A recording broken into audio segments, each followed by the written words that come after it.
ஒரு நபருக்கு ரூ. 500 வெளிப்படையாக கொடுத்த சேகர்பாபு சிக்கிய காணொளி ஆதாரம்.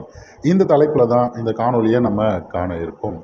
தொடர்ச்சியாக நாம் தமிழர் கட்சி வைக்கக்கூடிய ஒவ்வொரு குற்றச்சாட்டும் அடிப்படையில் எதுவுமே இல்லை, அப்படிலாம் நடக்கவே இல்லை, அப்படி நடந்ததுதான் நீங்கள் வேணால் நேரடியாக போயிட்டு வந்து பார்த்தீங்கன்னா கம்ப்ளைண்ட் பண்ணுங்க அப்படின்லாம் பேசிக்கிட்டு இருப்பாங்க இந்த ஆளுங்கட்சியினர்.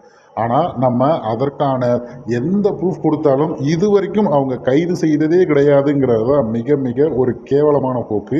இது அண்ணன் சீமான் அவர்கள் ஒவ்வொரு முறையும் செய்தியாளர்கள் சந்திப்பின் போது கேள்வி எழுப்புகிற அந்த நேரத்தில் தேர்தல் படையினர்லாம் இறங்கி பயங்கரமாக வேலை செய்கிறாங்கன்னு அதன் மூலயமா நடக்கக்கூடிய பித்தலாட்டங்கள் தான் இருக்குது. ஆனால் அரசியல்வாதிகளோ இல்லை மற்றவர்களோ வந்து பார்த்திங்கன்னா இதனால் ஒரு துளி பாதிப்படைவதில்லை. அவர்கள் கிட்ட போகிறதுக்கே இந்த அதிகாரிகளுக்கு பயம்.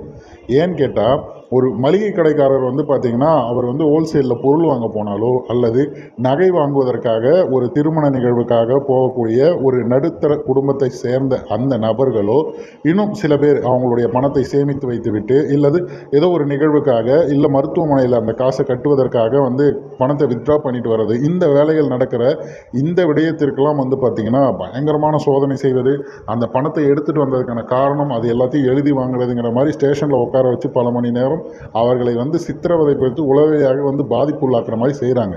ஆனால் தேர்தல் தேதி அறிவித்த பிறகும் கூட நடக்கிற கூட்டங்களில் எதனா ஒரு நிகழ்வு பேசுகிறாங்க அப்படின்னும் போது அங்கே மக்களை அழைத்து வந்துட்டு அவர்களுக்கு வெளிப்படையாக பணம் கொடுக்குறாங்கிறத நம்ம ஒரு காணொளி ஆதாரமாக எடுத்து கொடுத்தாலும் கூட அது பொய் அப்படிங்கிற மாதிரி ரொம்ப இலகுவாக கடந்து போகிறது.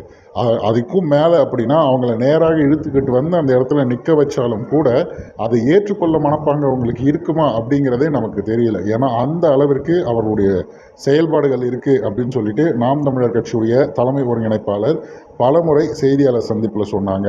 இப்போ நீங்கள் பார்த்துட்டு இருக்க அத்தனை புகைப்படங்களும் வந்து பார்த்தீங்கன்னா வெளிப்படையாக அவங்க கொடுத்ததை ஒரு காணொலி வாயிலாக இணையதளம் முழுக்க பரவிக்கிட்டு இருக்கு. இது தெரிந்தும் கூட எந்த ஒரு ஆக்ஷனும் எடுக்காமல் இருக்காங்க அப்படிங்கிறது தான் வருந்தத்தக்கது. ஆனால் மக்கள் மன்றத்தில் இதை வெளிப்படுத்தணும் அப்படிங்கிறதுக்காகவே இந்த காணொலியை நம்ம பதிவு செய்திருக்கோம்.